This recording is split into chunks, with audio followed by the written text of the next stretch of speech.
Hi hello, ഇതെന്ത് പൂവാണെന്ന് അറിയാമോ? ഇത് നമ്മുടെ മുരിങ്ങയില ഉണ്ടല്ലോ, അതിലുണ്ടാകുന്ന പൂവാണ്. മുരിങ്ങയുടെ ആ പൂവാണ്. അപ്പോൾ ഞാൻ ഇത് വെച്ചിട്ട്, ഇത് കുറച്ച് കിട്ടിയായിരുന്നു, അപ്പോൾ ഇത് വെച്ചിട്ടൊരു തോരനുണ്ടാക്കി നോക്കാമെന്ന് വിചാരിച്ചു.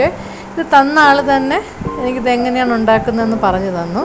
അപ്പം ഞാൻ ഉണ്ടാക്കാൻ സമയത്ത് നിങ്ങളെയും കൂടെ കാണിക്കാമെന്ന് വിചാരിച്ചു.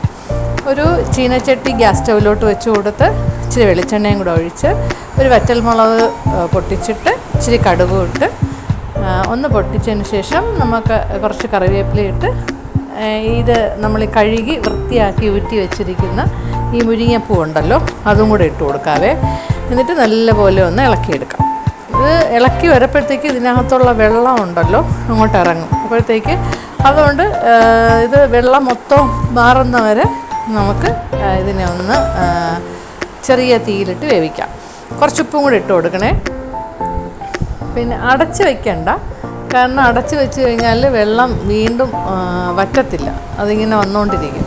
എന്നിട്ട് നമ്മൾ സാധാരണ തോരത്തിന് അരയ്ക്കൂലേ അതുപോലെ അരച്ച് ഇഞ്ചിയല്ല വെളുത്തുള്ളിയും ജീരകവും എല്ലാം കൂടി തേങ്ങ കൂടി ഇട്ട് ചതച്ച് അതും കൂടി ഇതിനകത്തോട്ടൊന്ന് ഇട്ട് കൊടുത്ത് നല്ലപോലെ ഒന്ന് ഇളക്കാവേ.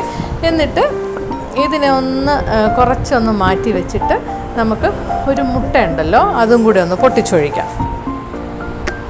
മുട്ടയും കൂടെ ഒന്ന് പൊട്ടിച്ചൊഴിച്ച് അതൊന്ന് ഇതായിട്ട് വരപ്പോഴത്തേക്ക് അതിനെ നമുക്ക് ഇതിൻ്റെ കൂടെ തന്നെ ഇട്ടൊന്ന് ഇളക്കി ചിക്കിങ് എടുക്കാവേ. അസാധ്യ ടേസ്റ്റ് എന്നൊന്നും ഞാൻ പറയുന്നില്ല, കൊള്ളാം എന്ന് പറയുന്നുള്ളൂ.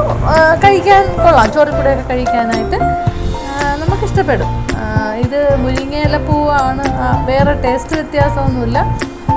ഒരു സാധാ ഒരു തോരൻ, നമ്മളെന്തുവാ ഈ ക്യാബേജൊക്കെ ഇല്ലേ അതിൻ്റെയൊക്കെ ഒരു ടേസ്റ്റ് പോലെയാണ് എനിക്ക് ഫീൽ ചെയ്തത്.